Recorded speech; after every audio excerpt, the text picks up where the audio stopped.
This video was made possible by Tuttle Cameras in Long Beach, California.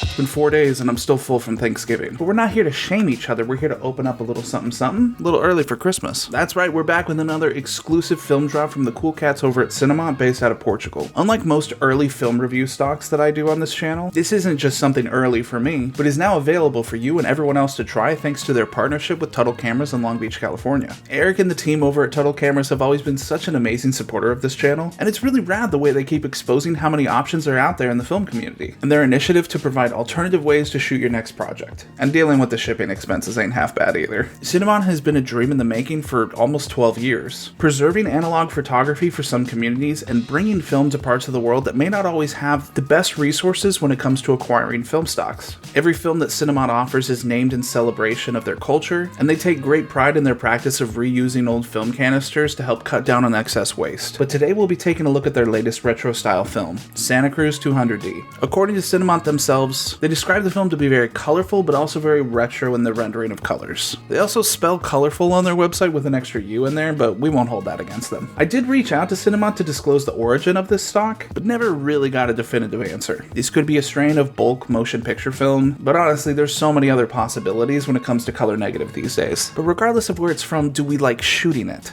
Let's go find out. I'm trying to think of like the Ghost Adventures monologue, but I can't think of it right now. Normally when it comes to fall colors, I would go with some Ultramax or more than often Nectar, as I normally really love the contrasty and really punchy colors that those film stocks produce. But here in the beach cities of Southern California, the leaves don't really change as much as they would back east or even in the mountain towns. But I still thought those subjects would be a great test to see how this film stock is actually rendering colors. I met up with my boy Alex, grabbed the Canon EOS, and we took a little nature walk at Dorado in Long Beach. There's no aesthetic like winding forward like all the kids on Instagram. Like, where are we? Hang on. You like my bleeding screen? You ready to go hiking after we just ate 5 pancakes? Well, we're not gonna go hiking, are we?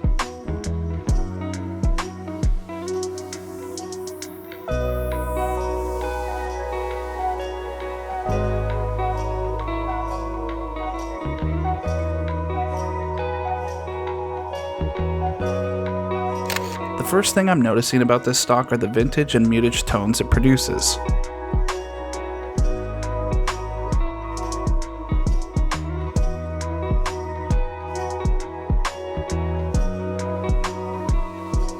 The mirrored point of focus of the bridge on the water is really nice. And I can see right away with these colors that they are a little bit muted, but it really doesn't feel like it's leaning too warm or too cold. It feels like a nice even balance.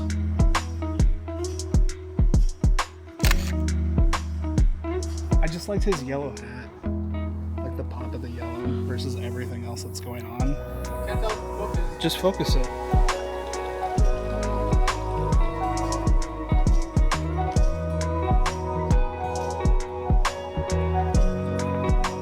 You get it? You're going so fast. This is not a normal shot for me whatsoever, but I thought this would be a good exercise in checking the detail and separations of colors and light. Strangely enough, even though this isn't really something I would put together with most of my work, I think it's one of my favorite on the roll. There's something out there. Do you hear that? There's something over there too. What are you doing?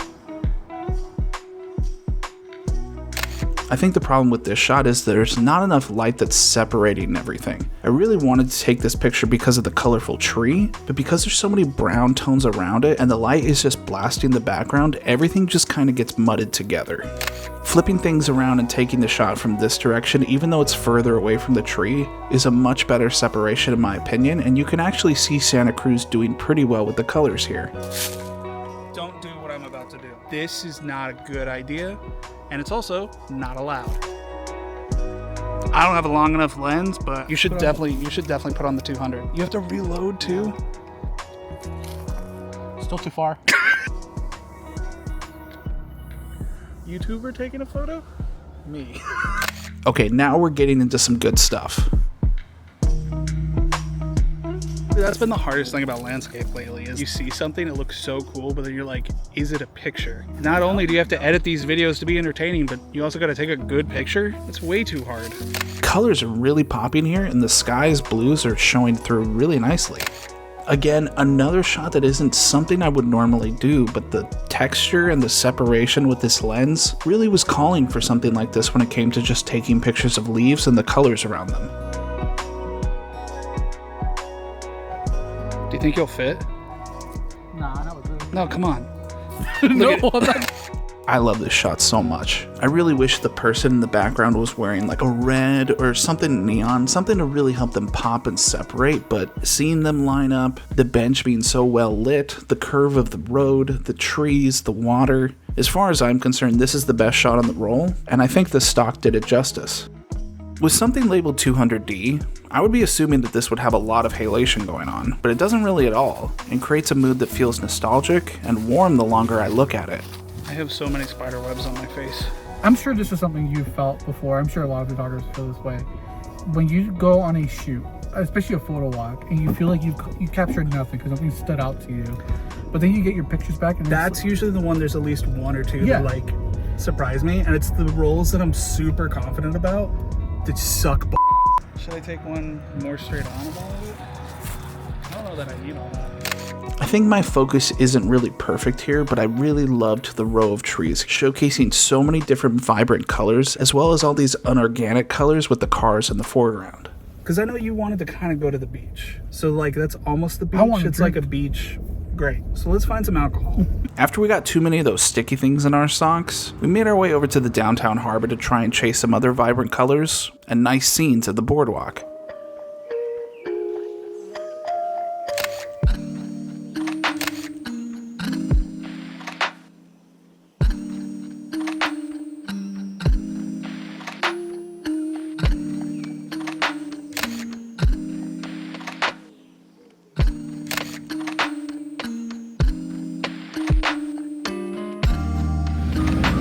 I am vengeance. I am night. I'm a banana split. I won't lie that I felt the urge to take more pictures here. The colors and the lighting were really popping together nicely.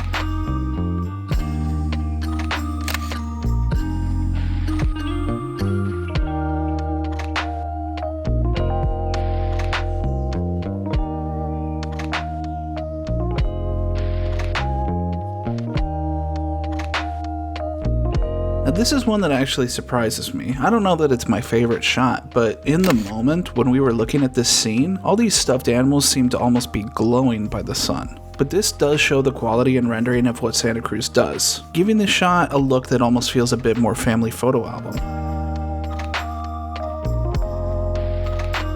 It's definitely a rush job sometimes to get these videos together when it's such short winter days, but I was hoping to capture some glorious golden hour with Santa Cruz before the lighting was gone.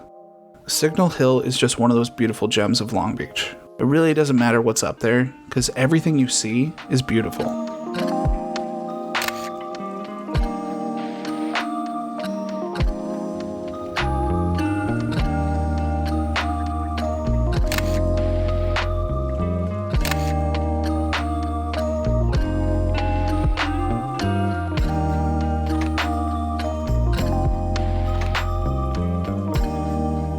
This shot's almost cool. I don't really know what I could have done to fix it. I enjoy the frame within a frame within subjects around this other frame, but there's something off about it that I just think is missing.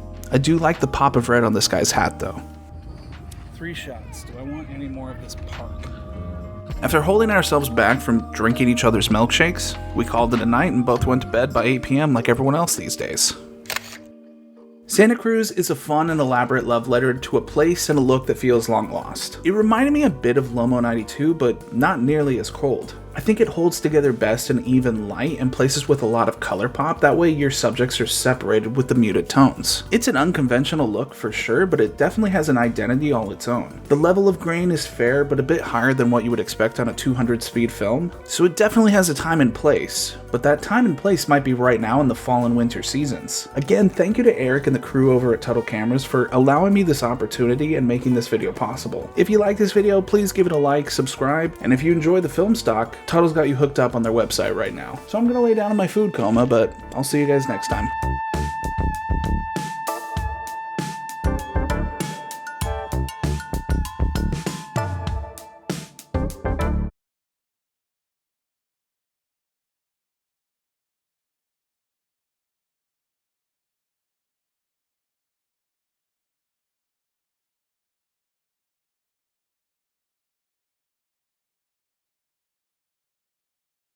Oh, okay.